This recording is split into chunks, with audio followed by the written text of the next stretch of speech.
looking at the transparency index for many years, and there has been some stability in the global perception of Jamaica's poverty perception, I think. And Jamaica has made some very important strides in the whole anti-corruption side. We have a robust civil society. We have one of the strongest institutions that is supposed to look at corruption, which is the Integrity Commission, which is very independent and is not interfered with. But if you do a poll in a period of heightened public conversation on a matter, I don't expect you will get another answer. The People's National Party, under the leadership of Mark Jefferson Golding, will not support any dismantling or neutering of the Integrity Commission. When I was in Parliament on Tuesday, and I said these things, one and two of them across the aisle said, you don't believe in unity, because they were looking unity around what they were trying to do. I said, I will never unite with corruption. Never unite with corruption. Hey, bless up, welcome back to the channel, my people. It's your girl Anissa Bell Rose. Thanks to all the new subscribers. Thanks to the returning subscribers. If you're new to the channel, subscribe, turn the post notification bell on so you won't miss an upload from me. On the road to 5K, help me to get there, my people. So in this one, a study was done which found that 44% of the respondents believe that the politicians are most corrupt group of the people in Jamaica. And gone are the days they usually say that the police force were the most corrupt. So right now the people have voted and they said that the politicians are most corrupt right now, my people. Anyway, Information Minister Robert Morgan came out and he said that even though that the Jamaican people said that the politicians are most corrupt, they have made significant stride in the fight against corruption. Gonna tell me if you agree with what he said in that part.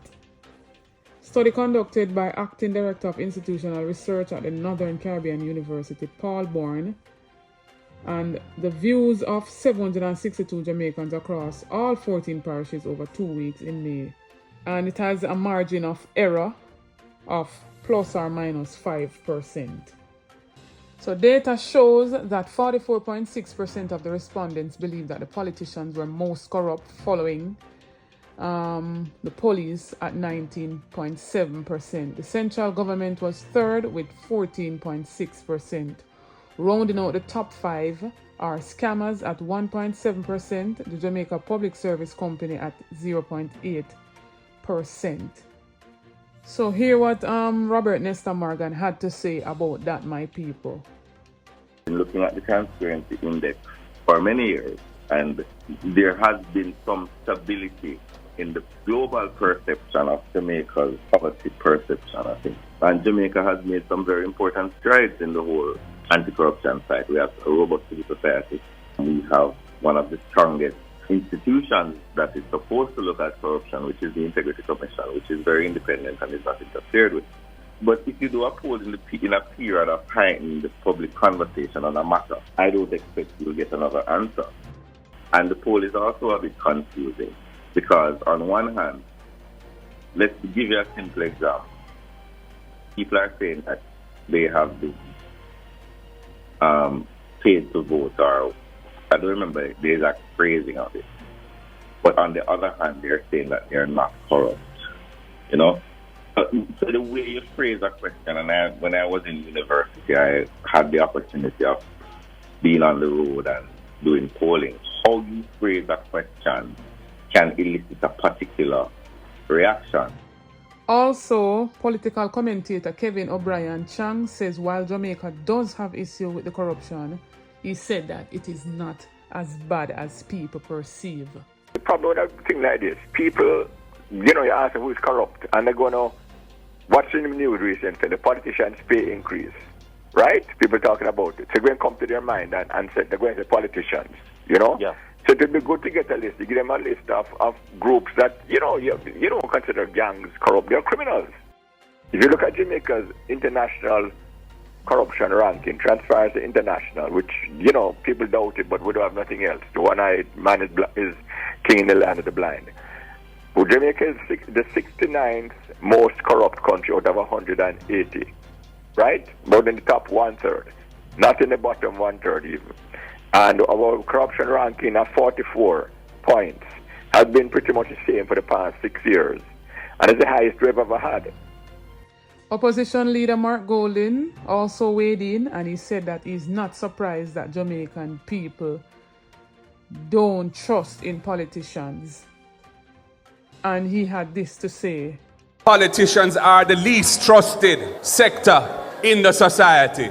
It used to be the police. Now the politicians have gotten much worse than the police. Now it is not surprising to me under the Andrew Holness government that should have happened, because the way in which they have treated with public resources, the way in which they deal with the rights of the people, how can the people of this country have any faith in that government? Some people is basically saying that, Andrew Holness led government contributed to, politicians getting that higher percentage of, corruption.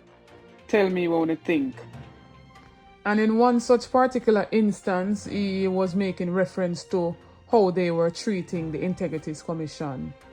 The People's National Party, under the leadership of Mark Jefferson Golding, will not support any dismantling or neutering of the Integrity Commission. When I was in Parliament on Tuesday, and I said these things, one and two of them across the aisle said, "You don't believe in unity," because they were looking unity around what they were trying to do. I said, I will never unite with corruption.